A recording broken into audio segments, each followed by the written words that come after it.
ನಾವು ಈ ಒಂದು ಸ್ವತಂತ್ರ ದಿನಾಚರಣೆ ಪ್ರಯುಕ್ತ ನಾವು ವಿಕ್ರಮ್ ಶಾಲೆಯಿಂದ 5 ಕಾರ್ NCC ಬೆಟಾಲಿಯನ್ನಿಂದ ನಾವು ಗಿಡ ನೆಡುವ ಒಂದು ಕಾರ್ಯಕ್ರಮನ ಹಮ್ಮಿಕೊಂಡಿದ್ದೀವಿ. ಹಾಗಾಗಿ ಈ ಒಂದು ಗಿಡ ನೆಡುವ ಒಂದು ಪ್ರೋಗ್ರಾಮಲ್ಲಿ ಮಿನಿಮಮ್ ಅಂದರೆ ಈ ದಿನವನ್ನು 10,000 ಗಿಡಗಳನ್ನ ನೆಡೋಕ್ಕೆ ನಾವು 600 ವಿದ್ಯಾರ್ಥಿಗಳು ಇಲ್ಲಿ ಅಸೆಂಬಲ್ ಆಗಿದ್ದೀವಿ.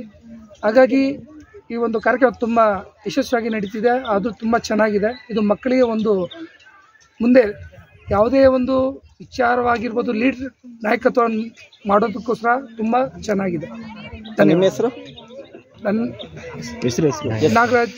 ನಾವು ವಿಕ್ರಮ್ ಶಾಲೆಯ ಫಿಸಿಕಲ್ ಎಜುಕೇಷನ್ ಟೀಚರ್ ಆಗಿ ವರ್ಕ್ ಮಾಡ್ತೇವೆ. ನಾಗರಾಜ ಕೆ ಮುದುಗ್ದಲ್ಲಿಯಲ್ಲಿ ಪ್ಲಾಂಟೇಶನ್ ಬಂದಿದ್ದೀವಿ. 5 ಕಾರ್ ಬೆಟಾಲಿಯನ್ NCCಯಿಂದ ಪ್ಲಾಂಟೇಶನ್ಗೆ ಬಂದಿದ್ದೀವಿ. 75th ಇಂಡಿಪೆಂಡೆನ್ಸ್ ಡೇಗೋಸ್ಕರ ನಾವು ಈ ಕೆಲಸವನ್ನು ಮಾಡ್ತಾ ಇದ್ದೀವಿ. ಒಬ್ಬೊಬ್ಬರು 10 ಪ್ಲಾಂಟ್ಸ್ನ ಪ್ಲಾಂಟೇಶನ್ ಮಾಡಬೇಕಂತ ಹೇಳಿದ್ದಾರೆ. ಟೋಟಲ್ 36 ಸ್ಟೂಡೆಂಟ್ಸ್ ಇದ್ದೀವಿ ನಾವು. ನಮ್ಮ ಸ್ಕೂಲಿಂದ ಬರೀ ನಮ್ಮ ಕಾಲೇಜಿಂದನೇ 360 ಪ್ಲಾಂಟೇಶನ್ ಮಾಡಬೇಕು. ನಾವು ಇವಾಗ 10,000 ಗಿಡಗಳನ್ನು ನೆಡ್ತಾ ಇದ್ದೀವಿ.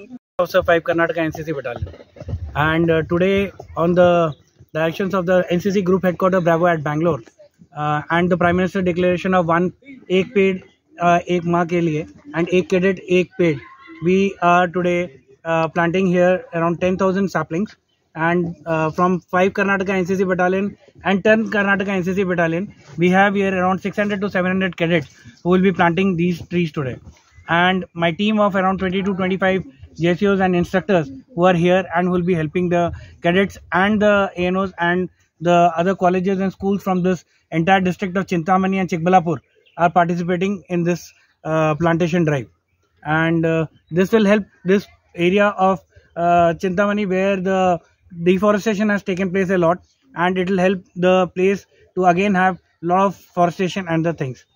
Thank you so much.